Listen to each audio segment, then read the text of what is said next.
Good evening and welcome to Law Talk, the show that brings the law, current events, and the Constitution into your home each month. Mark, I know we have some great subjects tonight. What's our first subject? Well, Jim, we're talking about the election, the presidential election, and the winner is Obama. Well, you know that the vast majority of the media had actually predicted that the president would be reelected because his philosophies and his programs have seemed to catch the majority of Americans today. Now, what's your opinion on that? Well, I would say that we're looking at this and we want to make possibly some predictions of what a second term is going to look like. And what kind of predictions are we talking about? Well, let's talk about taxes. Okay, now I would think President Obama would like to increase taxes. My understanding is that he wants to allow the Bush tax cuts, which have actually protected the vast majority of taxpayers in the country, to expire on January 1st.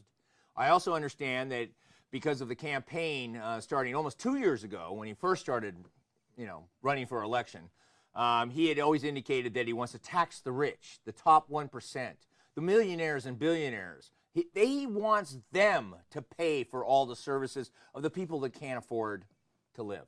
So what do you know about that? Well, I think that, Trump was making a speech yesterday, and the 1% has become 2%. I think the billionaires have become millionaires, and the millionaires are now 250,000 or 200,000. When it comes down to it, I think the rich are going to be anyone really who has a job. Well, actually, when they reinstate the employment taxes, the employee tax, which they froze for a while, that's going to be an automatic tax on anyone that has a W-2 type paycheck. So that's going to affect everybody. So basically, if you have a job, you're kind of like a millionaire or a billionaire in a way. Well, what's interesting is in this day and age, earning $250,000. By the way, that's by couple. Right. That's not by an individual. Right. $250,000 after taxes is nowhere near $250,000. And if you even want to be able to have a home, $250,000 doesn't really buy you a home for a couple. And so when he's talking about taxing the rich, who is really the rich?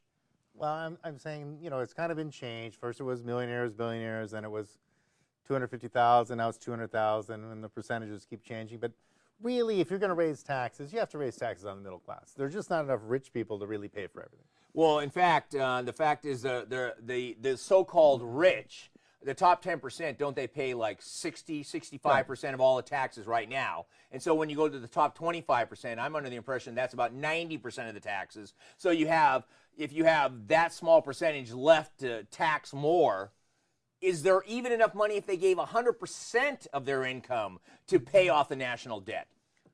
Wouldn't last long. Yeah, I understand it's only a matter of a 3-month period. If they taxed everyone on 100% that earns more than $250,000, it wouldn't even last 3 months. 3 months of the annual debt that's being generated by the current administration. Well, usually when you do a wealth distribution in most countries that have done it, the rich gets, unless they're politically not connected. Usually the rich who are politically connected stay just as rich. The rich are not quite as well politically connected, get a little less rich. The middle class gets a lot poorer, and usually the lower class gets incredibly poor. So that's usually what happens when they do these redistribution schemes. So do you believe, I'm going to ask you for a prediction, Mark, do you believe on January 1st we're going to have the effective cliff, the car will drive over the cliff, they'll eliminate the Bush tax cuts, which effectively have protected the majority of all earners, and allow that to go, and then have a financial crisis, a second depression? I don't know. I mean, it's really going to be a showdown. I mean, there's a fiscal cliff, which means there are going to be the tax cuts, and then there's some spending cuts, or maybe they'll negotiate something out. I think that there's a good chance they might have the fiscal cliff. Yeah. Okay. So what else besides taxes are going to be another hallmark of the second 4 years of the president? So who knows what's going to happen? But there will be, raising taxes. There will be some redistribution, and usually what that happens is that, like you said, voting is your best revenge there. So, the rich will get slightly less rich unless they're politically connected. Energy dependence. Well, that'll change quite a bit. Yeah, we know the current administration believes in the green agenda. That's who a lot of their money comes from. And under the green agenda, that means to restrict coal, restrict drilling, restrict nuclear, and wind and solar. hot topics for the environmentalists is the only thing that's really going to be pushed. Is that correct? Well, no, you have wind, solar, and wood. Oh, wood. Yeah, and wood. And out of that, that's about 1% or 2 or 3% of total energy production. Most of it's wood. So where's the rest going to come from? More wood, I guess. More, you have to burn a lot of Are wood. we going to deforest all of Canada over this? Well, what's interesting is they talk about electric cars. Well, that's mostly run on coal. Right? On coal. Yeah. So any way you look at it, I guess that's going to be, be burning a lot of wood. Well, actually, there's something that goes hand in hand with coal, oil, and natural gas that they've tried to strict. Are the EPA stepping in with brand new regulations? I understand they withheld the new regulations until after the re-election, so now they can impose stricter regulations on the burning of coal, the mining of coal, the drilling of oil, and the whole thing about fracking, which, it's evil, allegedly, is actually they want to eliminate it because they believe it scours the land in a manner that's not environmentally neutral. Well, who knows exactly. Fracking, there's done studies. There's been some allegations that it has contaminants. That's not really been shown scientifically, but it does, anytime you're doing energy production, you're going to have some spills on the surface, whether you really have a problem going through the, when you're reaching down through those aquifers, that's another issue. But I think that, if you look at it, Obama didn't, he didn't take very many campaign contributions from oil and coal and uranium. So he's not going to favor those folks. And the ones who are doing the solar and wind, they'll do quite well. Yeah, well, they did quite well during the first 4 years to the tune of several billion dollars in, several billion dollars in supported government loans. And many of those companies went under. And is this going to be another repeat of money just going out to companies that are environmentally friendly and bundlers for the president just to go under? Is that a prediction you have? I don't think they'll go under now. I mean, why go under? They can keep getting infused with money. So I think there's unlimited cash coming their way. Yeah, well, unfortunately, the problem with that is there's the use of, once again, solar, wind, and I don't even know what other natural energy sources they're going to come up with. Maybe algae. Algae is the big one.